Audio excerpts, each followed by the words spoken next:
चलिए करते हैं इस क्वेश्चन को ट्राई। क्या बोला है, if x cube plus 1/x³ is equal to 110 then x plus 1/x।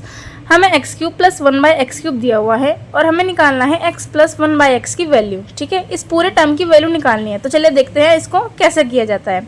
सबसे पहले ये आपको किस में दिख रहा है, ये क्यूब की फॉर्म है और क्यूब की फॉर्म के लिए आपको क्यूब का प्रॉपर्टी पता होना चाहिए, यानी कि क्यूब के फॉर्मूले की प्रॉपर्टी पता होनी चाहिए। तो हमें क्या पता है, a प्लस बी का होल क्यूब क्या होता है, a cube plus b cube plus 3ab into a plus b. ये हमारा होता है प्रॉपर्टी a प्लस बी के होल क्यूब की। अब हम अगर इसको सपोज करें एक्स क्यूब प्लस 1/x³ को इस फॉर्म में लिख ले कि x का होल क्यूब प्लस 1/x का whole cube is equal to 110, तो क्या इस क्वेश्चन में कुछ चेंज हुआ, कुछ इफेक्ट पड़ा, नहीं पड़ा। तो हम इसको ऐसे भी लिख सकते हैं। तो इससे हमने क्या कंक्लूड किया कि जो हमारा x है ये किसका काम करेगा, a का, और जो हमारा 1/x है ये किसका काम करेगा, b का। यानी हमें भी पता चल गया कि a की वैल्यू क्या है x और b की वैल्यू क्या है 1/x। तो इस हिसाब से हम इसकी प्रॉपर्टी का यूज़ कर सकते हैं। हमें a क्यूब भी मिल गया, फॉर्मूले में a क्यूब भी था, b क्यूब भी मिल गया और b क्यूब भी था, लेकिन साथ में 3ab into a plus B भी चाहिए। 3ab और a प्लस बी अगर मिल गया तो हमें क्या मिल जाएगा, ये फॉर्मूला हमारा बन जाएगा। तो हम क्या करेंगे, अगर हमारे पास किसी चीज़ की ज़रूरत है और हमारे पास नहीं है तो हम क्या करते हैं, उसको दोनों साइड ऐड कर देते हैं। दोनों साइड ऐड क्यों करना है आपको, ताकि दोनों जगह से बैलेंस हो सके और पूरी इक्वेशन पर कहीं भी इफेक्ट ना पड़े। ठीक है, तो हम क्या करेंगे, ऐड करेंगे 3ab into a plus be on both side.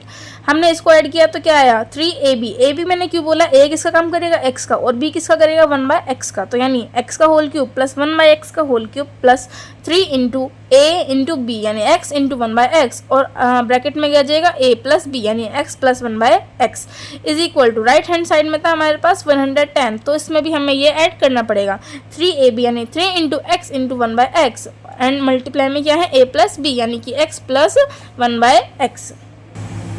अब यहाँ पर ये x से x हम काट देंगे। इस वाले राइट हैंड साइड में हम x से x काट सकते हैं क्योंकि हमें यहाँ पर फॉर्मूला नहीं बनाना था। फॉर्मूला हमें कौन सी साइड बनाना है, हमें लेफ्ट हैंड साइड पर अपना फॉर्मूला पूरा करना है ताकि हम प्रॉपर्टी का यूज़ कर सके। तो यहाँ पर x और x से आपको नहीं काटना है। क्यों नहीं काटना है, अगर काट दोगे तो क्या ये फॉर्मूला बन जाएगा इस तरह, a भी तो गया, तो यानी कि ये फॉर्मूला नहीं बनेगा। तो यहाँ पर नहीं काटना ताकि हम फॉर्मूला बना सके, और यहाँ पर हम काट सकते हैं क्योंकि यहाँ पर हमें फॉर्मूला नहीं बनाना है। तो चलिए चलते हैं अपने नेक्स्ट स्टेप की ओर। तो हम अपने लेफ्ट हैंड साइड को क्या लिख सकते हैं, x प्लस 1/x का होल क्यूब यानी कि a प्लस बी का होल क्यूब, क्योंकि हमने फॉर्मूला बना लिया है। तो लेफ्ट हैंड साइड में हमने की है प्रॉपर्टी का यूज़। अब देखते हैं राइट हैंड साइड में क्या बचा था, 110 plus 3 into x plus 1/x।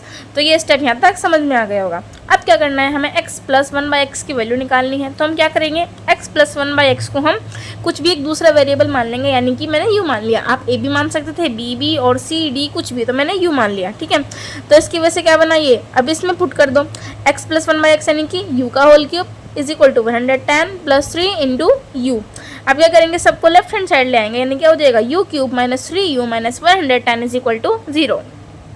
अब करना है क्यूबिक पॉलिनोमियल को फैक्टर थ्योरम से सॉल्व। तो फैक्टर थ्योरम क्या बताती है, जो हमारा कांस्टेंट दिया हुआ है यानी 110, उसके करो फैक्टर क्या क्या आएंगे, ये वाले फैक्टर आ जाएंगे। अब इसमें अगर आप 1 को पुट करेंगे तो भी नहीं बैठेगा 0, -1 को करेंगे तो भी नहीं, 2 -2, इन सबको करने पर 0 नहीं बैठा। आप खुद से भी इसको ट्राई कर सकते हैं, क्योंकि अगर मैं इन सबको पुट करूंगी -2 तक उस LHS की इक्वेशन में तो आपको 0 नहीं मिलेगा पूरी इक्वेशन को सॉल्व करने के बाद। लेकिन अगर मैं पुट करती हूँ u इज इक्वल टू 5, आपको सब चेक करके देखने होंगे, और u is equal to 5 put करने पर देखो क्या आएगा, 5 cube minus 3 into 5 minus 110 is equal to 0। 0 मैंने ये लिखा है, ये हमारा RHS है। 0 हमारा क्या है पहले से ही, RHS। तो अब इसको सोल्व करेंगे तो क्या आ गया, ये 0 आ गया, और RHS भी क्या था हमारा 0। तो हम क्या कंक्लूड कर सकते हैं, LHS is equal to RHS। और इससे हमने क्यों किया ये, क्योंकि अगर ये जितने भी फैक्टर हैं, अगर कोई भी फैक्टर u को u में पुट करने के बाद ये RHS के इक्वल आ जाता है, तो हम क्या करेंगे कि u की ये वाली वैल्यू ने सेटिस्फाई कर दिया है इक्वेशन को। तो LHS is equal to RHS, तो u is equal to 5 satisfies the equation, therefore u is equal to 5 is a factor of equation। तो हम क्या बोलेंगे, u हमारा फैक्टर है इस इक्वेशन का, यानी इसने इसको सेटिस्फाई कर दिया है। तो u की क्या वैल्यू थी हमारे पास, x प्लस 1/x, तो x plus 1/x is equal to u is equal to 5, यानी x प्लस 1/x की क्या वैल्यू आ जाएगी हमारी 5 आ जाएगी। तो आई होप आपको समझ में आ गया होगा ये वाला क्वेश्चन कैसे किया जाता है। So thank you.